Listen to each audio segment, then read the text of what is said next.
17, on va lire le verset 19 à 21.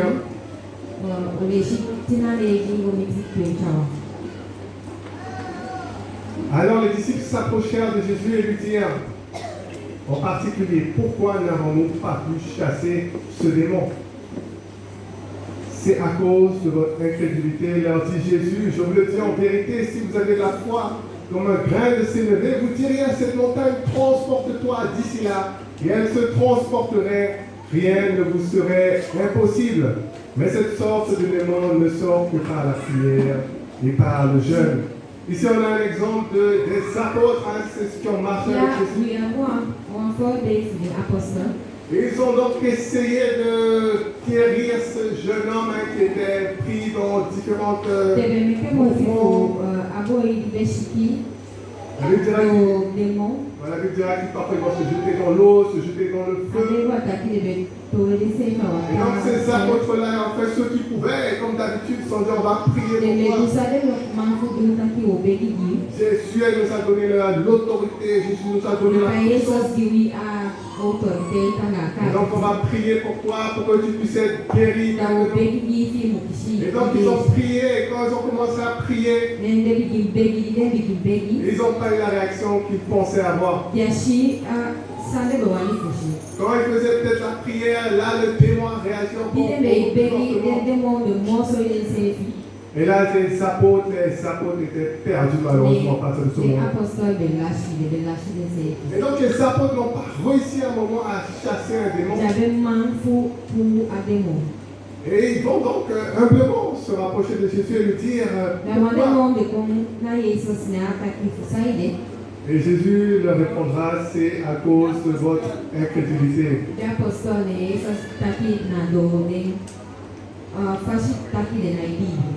Et les apôtres ont bien reçu ça, de ce qu'on peut voir dans la suite. Comme on a pu le voir tout à l'heure dans le livre de Actes, on va voir qu'il y avait des guérisons, il y avait des miracles. Mais les gens aujourd'hui qui sont dans la position d'anciens, la position de personnes sans pouvoir, des personnes sur qui on peut poser les yeux, sont aujourd'hui plus que les apôtres. Les apôtres, peut-être, eux, ils ont pu rater dans leur foi à cause du manque de foi, ils ne sont pas chassés.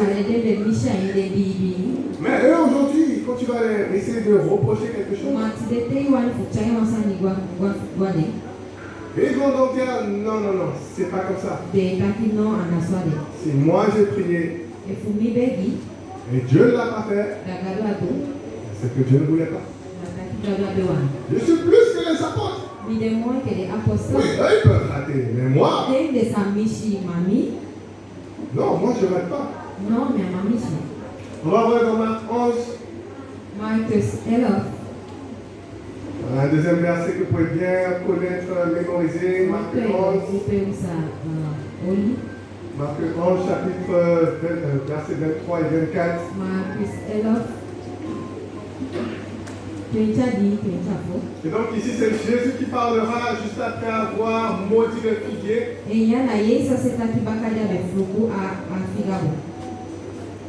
Et les disciples étaient étonnés, ils voulaient savoir un peu comment telle chose a pu arriver.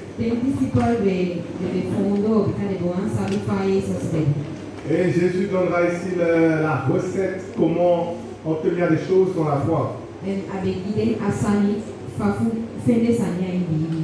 Je vous le dis, verset 23, je vous le dis en vérité, si quelqu'un dit à cette montagne, ôte-toi de là et jette-toi dans la mer, et s'il ne doute point en son cœur, mais croit que ce qu'il dit arrive, il le verra s'accomplir.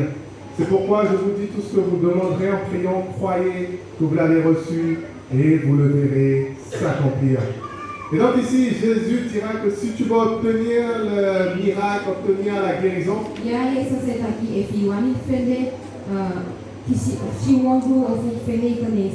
si tu veux retirer cette montagne qui est devant toi dans ta vie, il dira donc si quelqu'un dit à cette montagne, si tu parles donc à la montagne, et tu la donneras l'ordre de se jeter, Donc tu dis et tu rajoutes encore une autre condition, et une autre condition.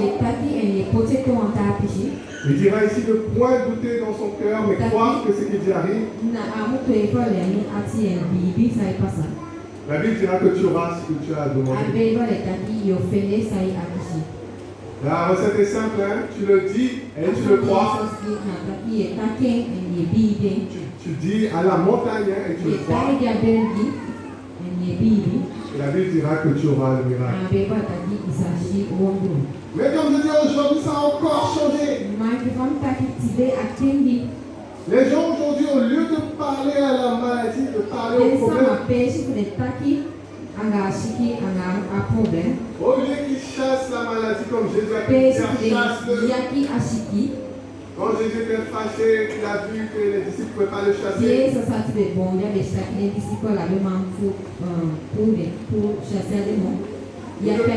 Au lieu donc que les personnes aillent sur la maladie et qu'ils le chassent dans le nom de Jésus.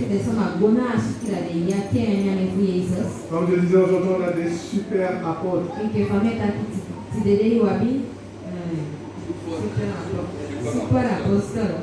Donc quand la personne va venir ici et qu'elle va dire voilà la situation et que voilà peut-être les docteurs ont fini avec elle. Donc Jésus a dit ici, hein, tu parles à la montagne. Eux, c'est pas comme ça. Non, eux, comme je disais, ils sont au niveau plus haut. Hein. On a dit, il y a le groupe des Job, le groupe des Paul, le groupe des super apôtres aussi. Et donc, la première chose qui va arriver lorsque la personne va arriver de mourir dans cette situation, la première chose qu'ils vont faire, c'est regarder dans le ciel comme ça, et dire, Seigneur, si toi, tu veux faire quelque chose, on te prie que fais la guérison. Quand Dieu les commande d'aller chasser la maladie,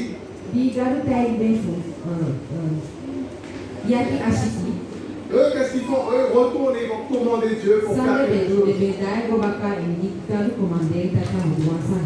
Et après, quand je t'ai dit, en fait, voilà que rien ne s'est passé, la personne est morte, l'enterrement, tout ça. Le Seigneur a pris, le Seigneur a donné, le Seigneur a repris. Voilà, j'espère que vous voyez à quel point aujourd'hui on s'est éloigné du modèle de la vie. Les hommes maintenant refusent de voir l'incrédulité qu'il peut y avoir.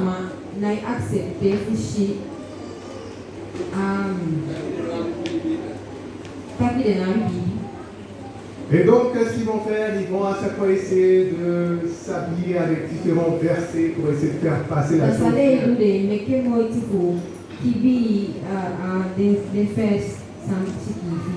Voilà, essayer de se prendre pour des Job, des Paul, des super apôtres. Et c'est pour ça aujourd'hui qu'il rien se passe dans l'église. On poursuit dans le livre de Luc chapitre 4. Si je parle trop longtemps, c'est un peu plus du bien là déjà, mais je vais bientôt finir. Donc, ma mère me fait un petit signe là. Il pense que je suis timide, mais quand il me donne le micro, c'est là. Peut-être certains, la première fois, vous entendez ma voix, mais. Donc, Luc chapitre 4, verset 39.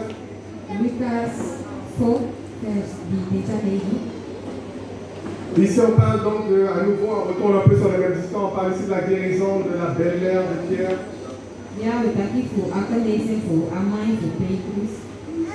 On parle ici de Jésus, verset 39.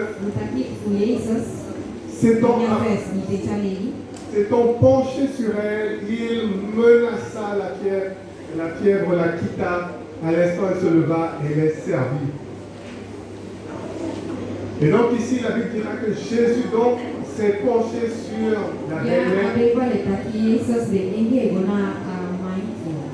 Et la Bible dira donc qu'il a menacé la fièvre.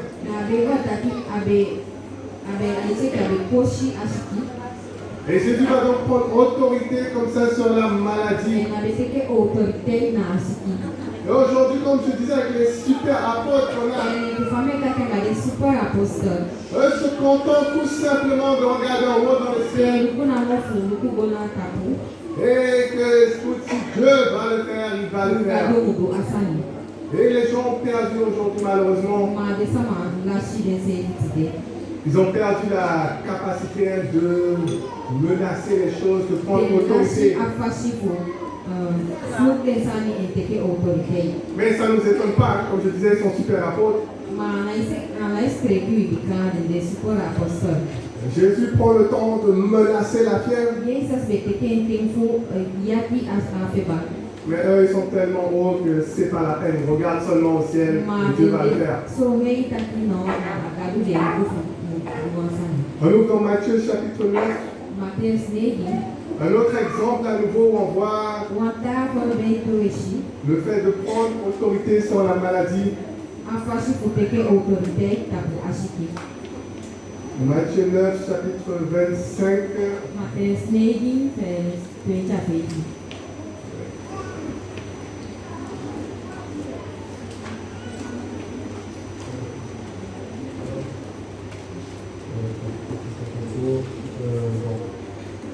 Ici.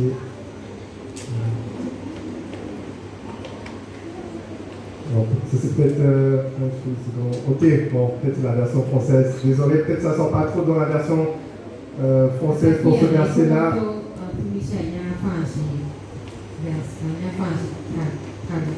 Ouais, je pense que c'était en anglais que j'avais vérifié, mais en tout cas il y a l'idée.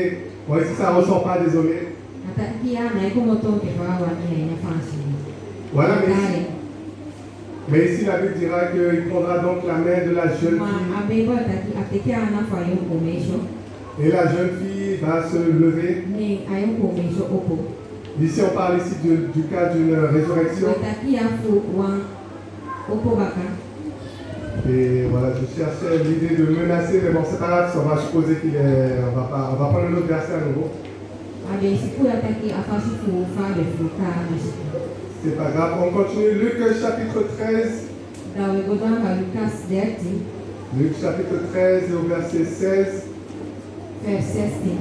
Et donc ici on parlera, il y aura une femme qui était courbée depuis plusieurs années. Et la Bible dira que Jésus va arriver ici. Et vous connaissez tout ce qui s'oppose à Jésus et qui est toujours contre, qui passe les guérisons. Et voici ce que Jésus va leur dire au verset 16. Et cette femme qui est une fille d'Abraham et que Satan tenait liée depuis 18 ans, ne fallait-il pas la délivrer de cette chaîne le jour du sabbat? Et Jésus dira donc ici qu'il y avait une fille d'Abraham et qu'elle était liée par Satan. Il faut savoir que toute maladie, toute douleur, tout ça vient simplement de Satan. Et c'est pour ça que Jésus avait toujours cette attitude-là de prendre autorité, de résister. On va ouvrir dans le livre de Acte 10. Acte 10 au verset 38. Donc ici c'est l'apôtre Pierre donc, qui parlera de Jésus, celui qui a marché avec Jésus pendant ces années. Et il parlera un peu de la vie de Jésus en quelques mots ici. Verset 38, vous savez comment Dieu a oint du Saint-Esprit et de force Jésus de Nazareth qui allait de lieu en lieu, faisant du bien et guérissant tout ce qui était sous l'empire du diable, car Dieu était avec lui. Et la Bible dira ici que Jésus allait de lieu en lieu. Il guérissait tout ce qui était, il guérissait tous. Voilà, ça on l'avait déjà lu, hein, il guérissait tout le monde. Et après c'est écrit tout ce qui était sous l'empire du diable. Et ça, chaque maladie, chaque douleur, ça c'est une oppression du diable qui est là pour te faire souffrir. Mais la Bible dira que Jésus-Christ a déjà porté les maladies, s'est chargé des infirmités. Et si aujourd'hui tu résistes à l'ennemi, tu prends la parole de Dieu pour toi qu'on a pu lire et tu le crois dans ton cœur et tu persévères en résistant à l'ennemi. Voilà, aujourd'hui les gens caressent l'ennemi, caressent la maladie. Mais dans la vérité, ce que Dieu veut, c'est que tu puisses résister à l'ennemi. On va voir dans le livre de 1 Jean encore, 1 Jean chapitre 3. 1 Jean chapitre 3, verset 8. Celui qui pêche est du diable, car le diable pêche dès le commencement. Le Fils de Dieu a paru afin de détruire les œuvres du diable. Et la Bible dira ici que le Fils de Dieu, il est venu pour détruire les œuvres du diable. Et c'est cette attitude-là qu'il faut avoir face à la maladie. Il faut savoir que la maladie, ça vient de Satan et de se placer en autorité contre cela. Et ne pas l'accepter, mais de résister en restant fermement sur la parole de Dieu. Et la Bible dira que lorsqu'on reste fermement jusqu'au bout et qu'on persévère, le miracle se produit par la suite. Mais aujourd'hui, les gens, malheureusement, encore une fois, ont perdu cette attitude. Les gens perdent cette idée de combattre. Voilà, peut-être c'est la société aussi peut-être qui vous pousse un peu à...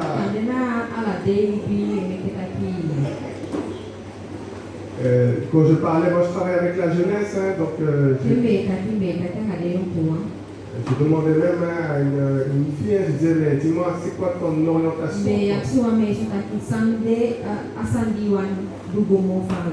Je ne parle pas d'orientation professionnelle ou scolaire. Mais je parle dans le sens d'orientation sexuelle, c'est dans ce sens-là que je me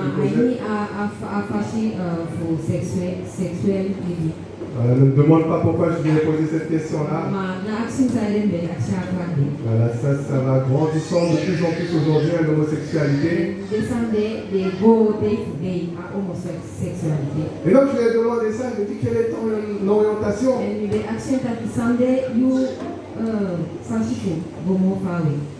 Et bon, elle a directement compris de quoi je parlais, elle n'a pas commencé à dire je vais être docteur, je vais être tout ça, mais et donc elle a répondu, elle disait donc, je ne sais pas. Moi-même, je ne sais pas. Et c'est ça aujourd'hui qu'on a, les gens ne savent plus c'est quoi un garçon, ils ne savent plus c'est quoi une fille.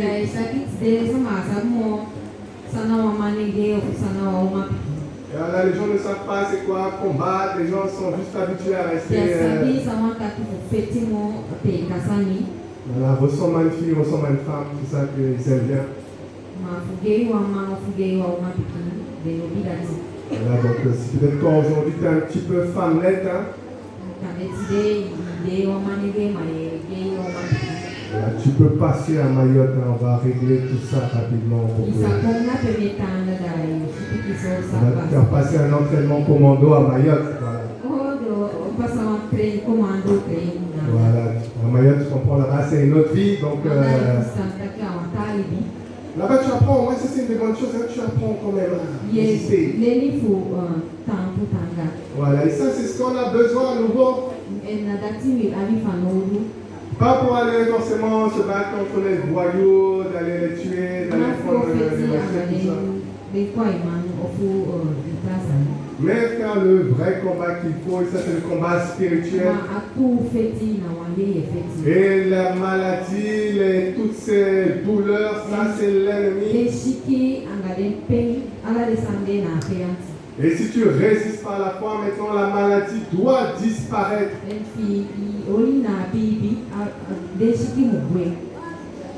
Voilà, donc je vois là, il est 1h, je rajoute juste encore un petit exemple pratique. J'espère que vous supportez toujours jusque-là. Un peu, ok.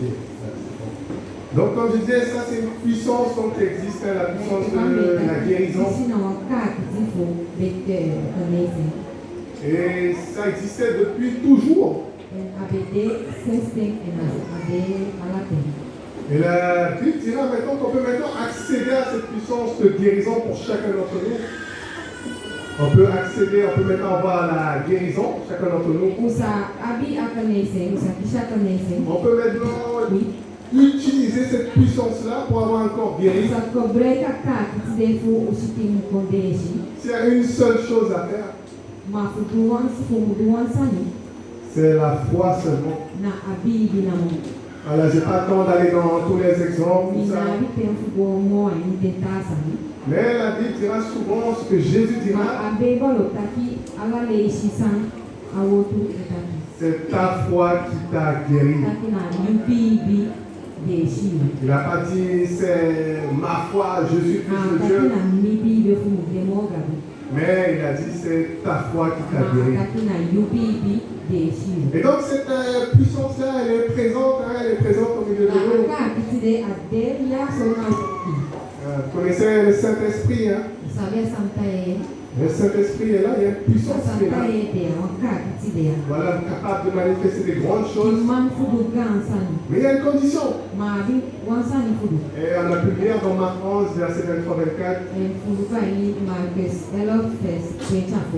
S'il ne doute point dans son cœur, mais croit que ce qu'il dit arrive.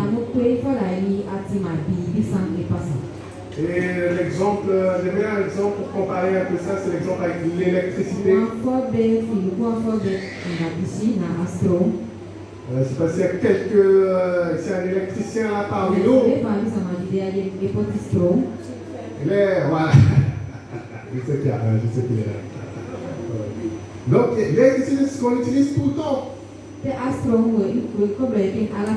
Essaye de vivre sans électricité, tu verras, c'est très compliqué pour toi.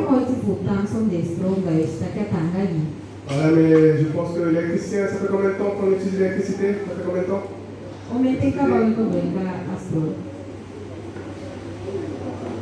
Combien? 20 ans en Guyane, c'est ça? Ça fait combien de temps on utilise à peu près? Dans le monde, en général.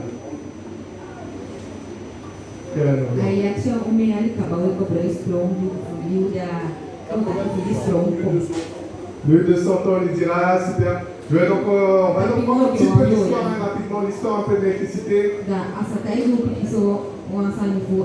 Et comme je disais, la guérison, la puissance du Saint-Esprit, c'est comme la puissance de l'électricité. Et si tu la découvres et tu sais l'utiliser, tu peux après recevoir plein de bonnes choses dans ta vie. Alors c'est pour ça aujourd'hui les femmes la vie est beaucoup plus tranquille.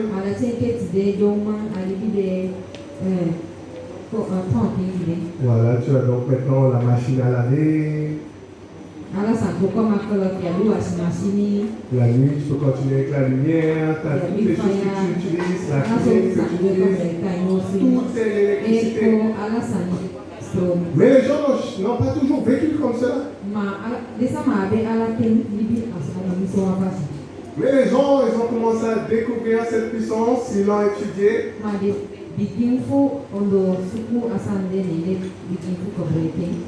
Et après, ils ont développé, et après, ils ont profité pour eux. Et il faut savoir comment travailler avec. Du coup, je ne sais pas si monsieur l'électricien connaît des gens qui sont morts, peut-être des collègues qui sont morts.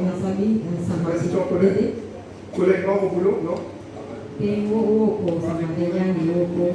Connaissance quand même. L'électricité est dangereuse, voilà, si tu ne savais pas.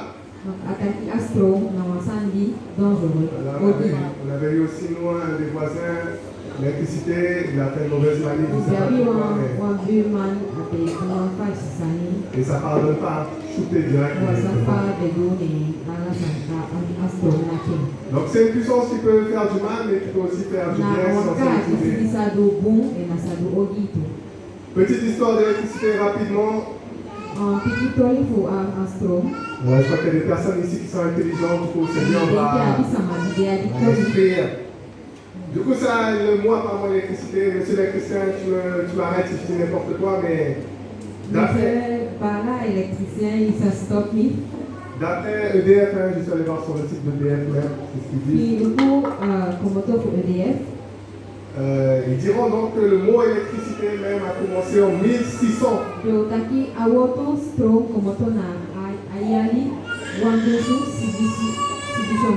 Voilà. Et ce que je voudrais que vous voyez, c'est voir comment les hommes petit à petit progressé pour utiliser de mieux en mieux.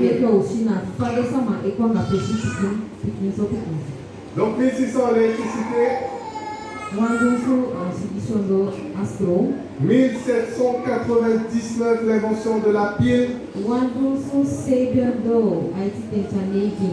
En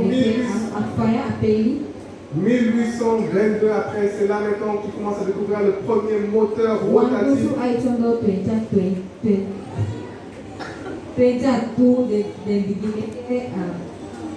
Premier moteur rotatif. 1800 après 1839, c'est le premier bateau à moteur. Bateau à moteur électrique.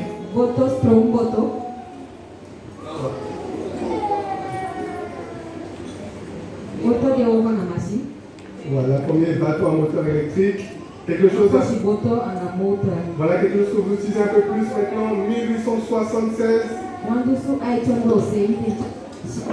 L'invention du téléphone. 3 ans plus tard, 1879. 1879, donc. L'invention de la lampe à incandescence. Non, pas incandescence. Je crois que c'est un peu les. Non, ça c'est néant, c'est bien ça. Voilà, c'est les autres là, un peu que vous utilisez, je pense, dans le bureau, des trucs comme ça. Si vous voulez plus de renseignements, vous voyez le frère là-bas. Après, moi je vais juste vite faire. 1880. Vous voyez, ça fait très longtemps. Ça fait pas si longtemps de ça dans l'histoire du monde. Hein. 1880, première centrale hydroélectrique.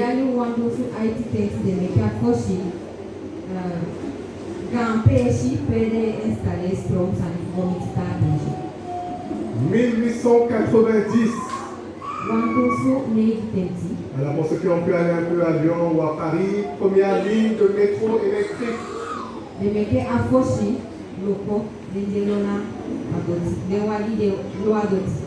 Même les gens déjà à leur époque là-bas, ils étaient déjà plus avancés que la guerre. Ok, je poursuis. 1893, le fer à repasser électrique. Non, c'est pas grave pour les gars. 1895, les rayons X. 1899, la voiture électrique. 1910, la lampe à néon.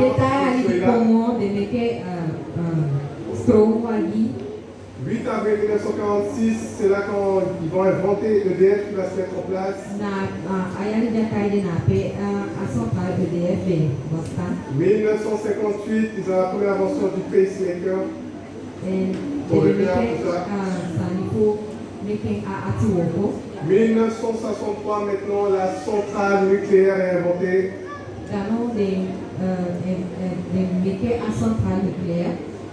Et ça, du coup, je vais m'arrêter ici, mais la centrale nucléaire, ça c'est quelque chose de très important pour nous aujourd'hui. Voilà, du coup, aujourd'hui, d'après ce qu'ils ont pu montrer en 2021, 76,9% de l'électricité. Voilà, en France provient des centrales nucléaires. Voilà, du coup, vous voyez, Au fil des années, les hommes ont découvert l'électricité, So, yali bakayali de sama inventé ça. ils ont découvert et après ils ont développé. C'est comme ça qu'après aujourd'hui on vit dans tout ce qu'on a. Inventé des amis, des amis qu'on développe. Et c'est pareil aujourd'hui pour la guérison. Si on comprend la guérison de la parole de Dieu, et si on sait l'utiliser d'après les principes qui sont donnés dans la Bible,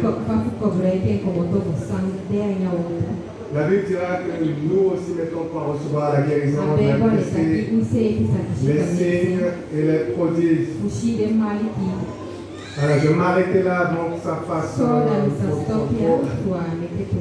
Voilà, donc on pourra donc prier tout simplement. Voilà, je ne vais pas prier à Dieu.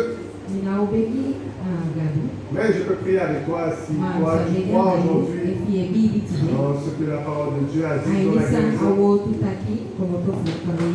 Et la Bible dira que si on est venu ensemble à s'accorder, et alors on obtiendra ce qu'on veut. Et l'important, à nouveau, c'est simplement de se rappeler des versets qui s'est chargé de nos maladies et de nos infirmités.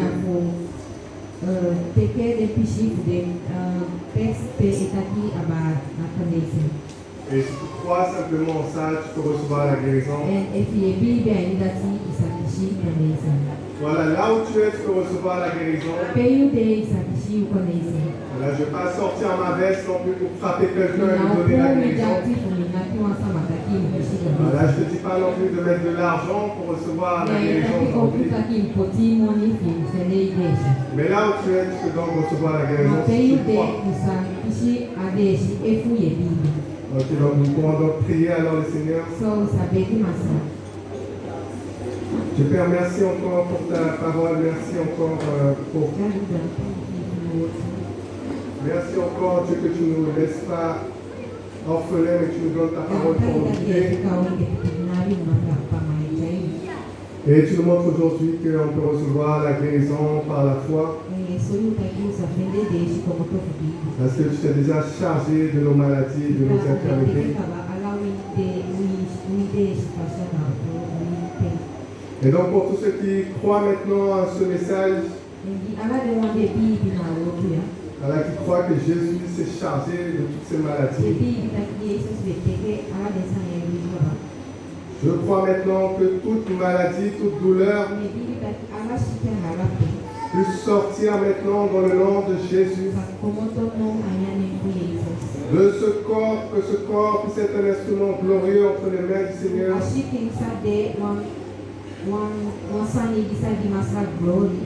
Et Dieu Père, maintenant nous te remercions pour cette guérison que tu nous donnes. Et nous te rendons gloire à nouveau pour tous tes bienfaits.